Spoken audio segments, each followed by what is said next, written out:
Good evening, you're watching Independent News. I'm Adam Dollar. Lots of exciting stories from home and abroad tonight. Let me give you a couple of the headlines.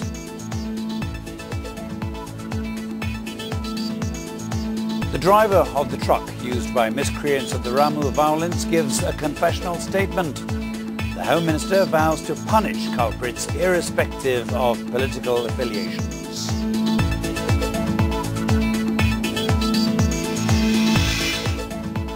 The Finance Minister wants an assurance of the Podda Bridge funding from the World Bank before the publication of a report by the bank's panel of experts.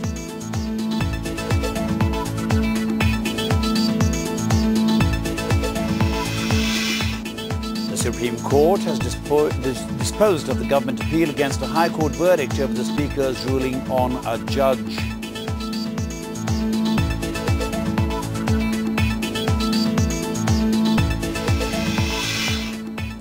First story tonight is about Coxs Bazar. Miscreants who attacked Buddhist establishments in Ramu came from Coxs Bazar, some 25 kilometers away from the affected area. After rampaging the entire area throughout the night, the culprits hired a truck to go back to Coxs Bazar. Ramzan Ali, the driver of the truck that was used to carry the assailants back, disclosed this information through his confessional statement to the Court of Senior Judicial Magistrate of Coxs Bazar today. Ramzan was arrested from Shitakundu area of Chittagong 2 days ago and placed on a police remand. After the remand, he was presented before the court today.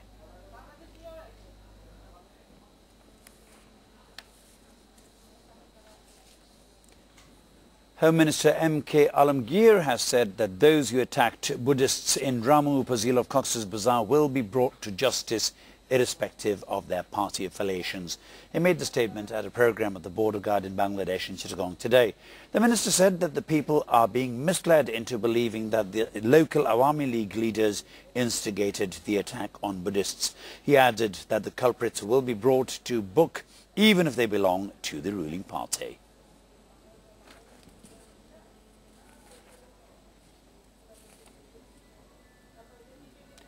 National Human Rights Commission NHRC Chairman Mizanur Rahman has said that the Ramu incident is not merely an attack on Buddhists, but also a plot against Bangladesh. He made the comment at a program in Dhaka today. The NHRC chief said that it was a pre-planned attack and the local administration completely failed to control the situation. Mizanur Rahman said that the culprits must be brought to justice. He also urged the government to ensure that innocent people will not be harassed over the incident.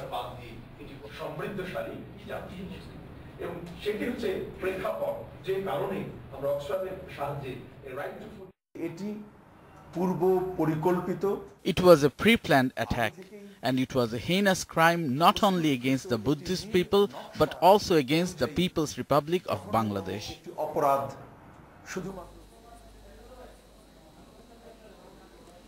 Meanwhile, the Home Minister has said that the RAB will open a new unit in Kograchori Hill district to combat extortion and criminal activities in the area.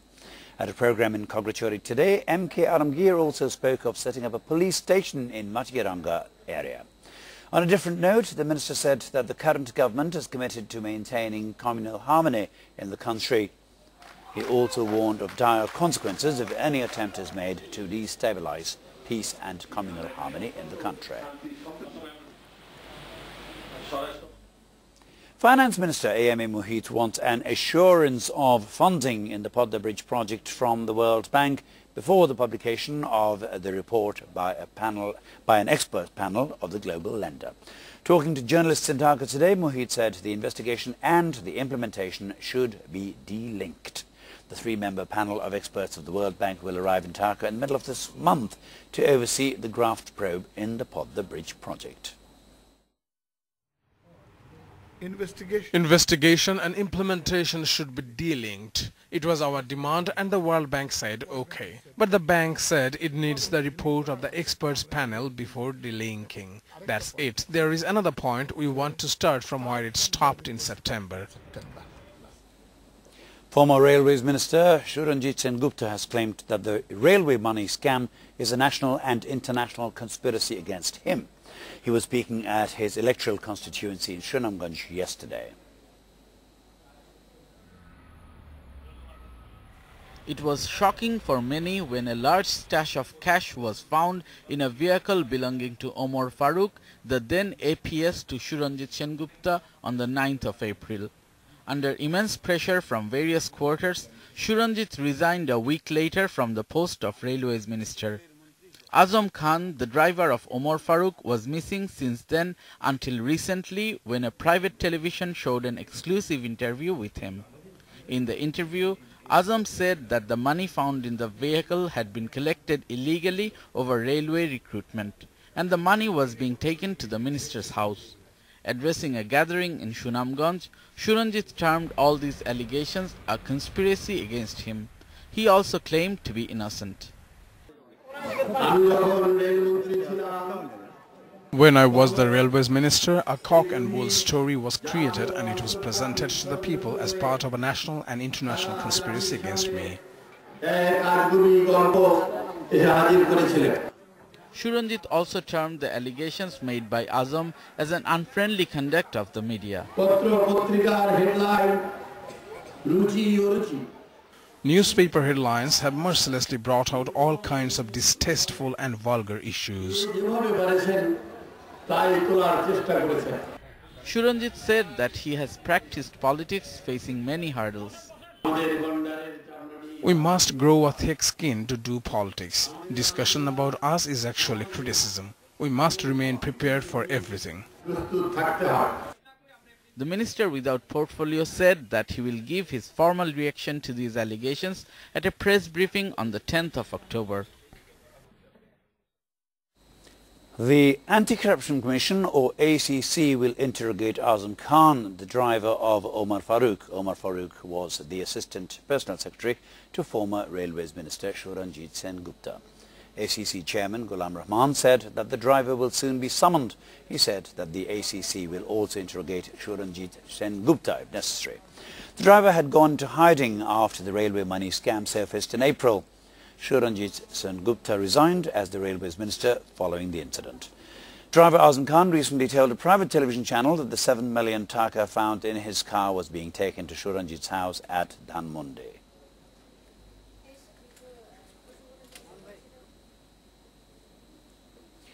The Supreme Court has disposed of the government appeal against a High Court verdict over the Speaker's ruling with some observations. Petitioner Akhtar Imam said that the Appellate Division has upheld the High Court order. However, the Attorney General hoped that the row between the judiciary and the Parliament will end after today's order. On the 27th of August, a High Court bench declared baseless and ineffective Speaker Abdul Hamid's ruling on a High Court judge. The government on the 3rd of September filed a leave to appeal petition against the High Court order. The Appellate Division today disposed of that petition.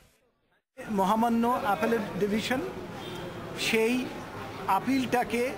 Appellate Division has ordered disposal of the petition. This means there will be no option for leave to appeal. The appeal has been disposed of with some observations.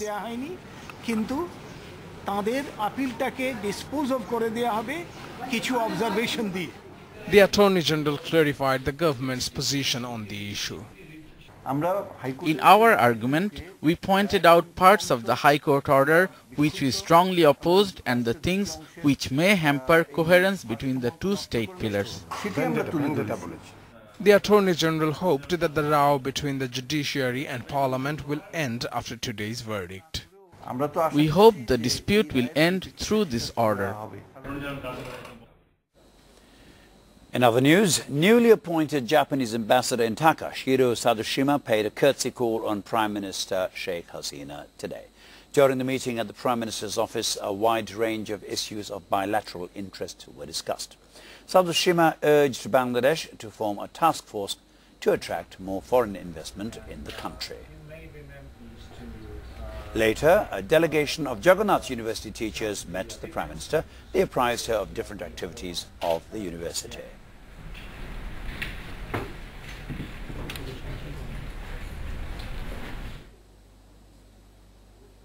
We'll take a short break now. Let me give you a hint on a couple of the items coming up after the break.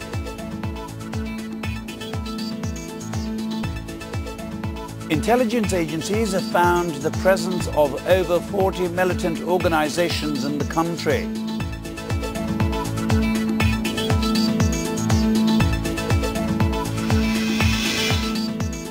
The by-polls to the Tangail 3 constituency will be held on the 18th of November. The election schedule will be announced tomorrow. Stay with us.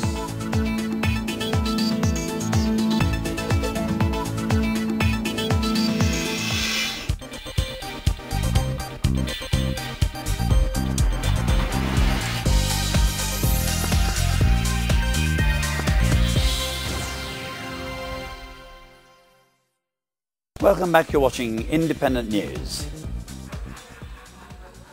Intelligence agencies have confirmed the presence of over 40 militant organizations in the country. Most of the organizations are being operated with the aim to establish so-called Islamic rule in the country. Many of the militants are operating in the guise of members of different established political parties. Maulana Salam and Mufti Hannan established Harkatul Jihad or Huji in the 90s after returning from the anti-Soviet war in Afghanistan.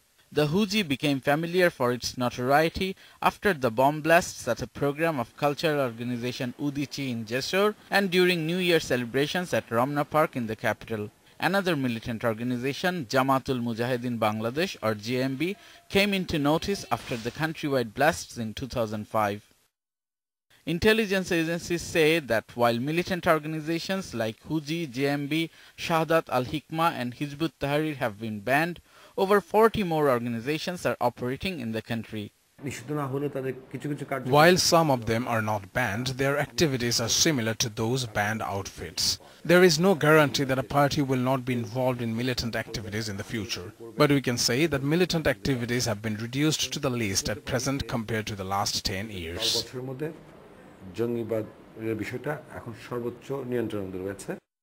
No specific information is available about the activities of 22 organizations including Tawhidi Janata, Jaish-e-Mohammed and Jaish-e-Mustafa.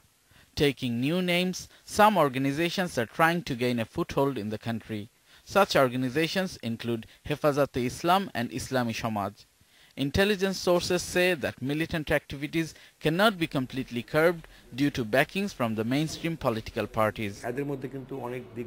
Some of them have personal links with influentials. There are ideological link-ups in some cases. There are some connections between people who worked or spent time together in the past. They use any of the platforms and try to impose their own ideology onto them.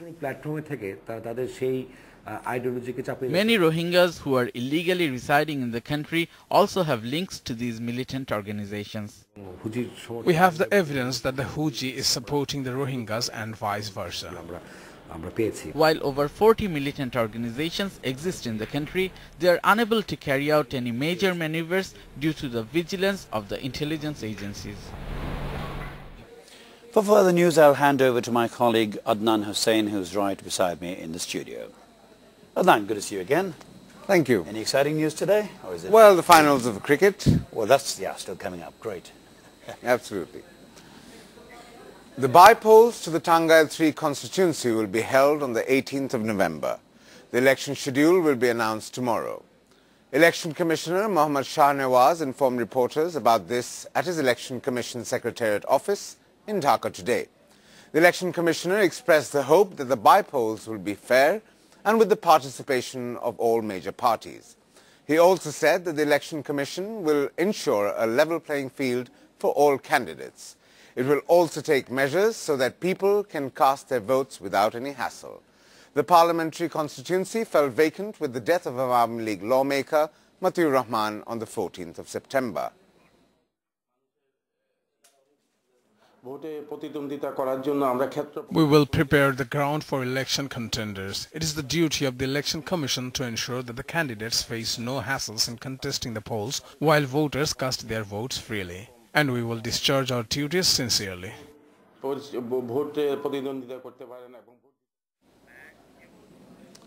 Convener of Bangladesh Jatiyottabadi Front, Nazmul Hooda, has suggested that the President conduct a dialogue between the chiefs of the ruling main opposition parties.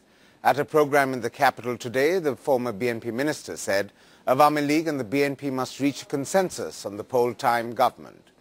He also stressed the need for strengthening the Election Commission.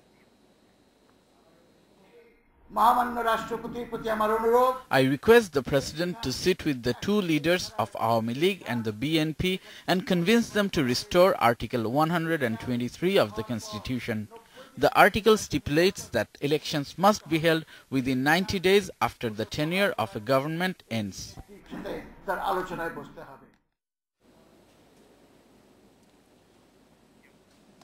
The High Court has cleared the way for continuing the proceedings of a corruption case filed against BNP leader Mahdud Ahmed. A bench of Justice Musa Khalid and Nazrul Islam handed down the verdict today. The verdict came following a Supreme Court order that directed the High Court Division to dispose of a rule on the legality of the case proceedings by the 7th of October. The court also vacated its earlier order that stayed the case proceedings after rejecting a quashment petition filed by Mahdud in January. On the 18th of September in 2007, the AntiCorruption Commission filed the case against the former minister on the charges of amassing illegal wealth worth 73.8 million taka and for concealing information about his wealth worth 44 million taka. The government has decided to increase the fees for vehicles registration and ownership handover. The registration fees for privately owned vehicles will go up by 40%, while that of the commercial vehicles will be increased by 15%. The decision was made at a meeting between Communications Minister Obaidul Qadir and the Road Transport Advisory Council in the capital today. The minister informed journalists of the government's decision after the meeting.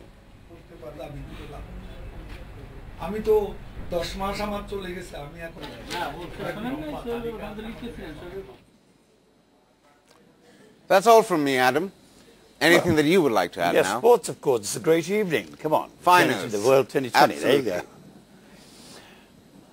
The ICC World 2020 final is here, and the two teams up for the trophy can be relied on to put on an exciting game.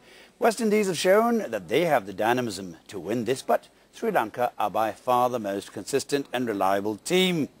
West Indies are batting first. As skipper Darren Sammy says, his team does well when they put a total on the board. The final match started with a wicket maiden over. The Caribbeans have lost Johnson Charles, and explosive batsman Chris Gale is gone too for a painful 3 runs off 16 balls. There are still more power hitters to come in the batting order.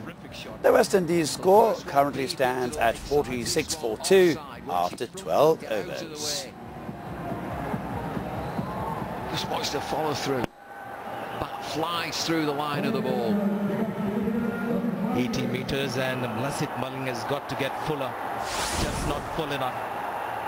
He's got power. He's able to get under the ball, Samuels. 13 runs, 3 balls.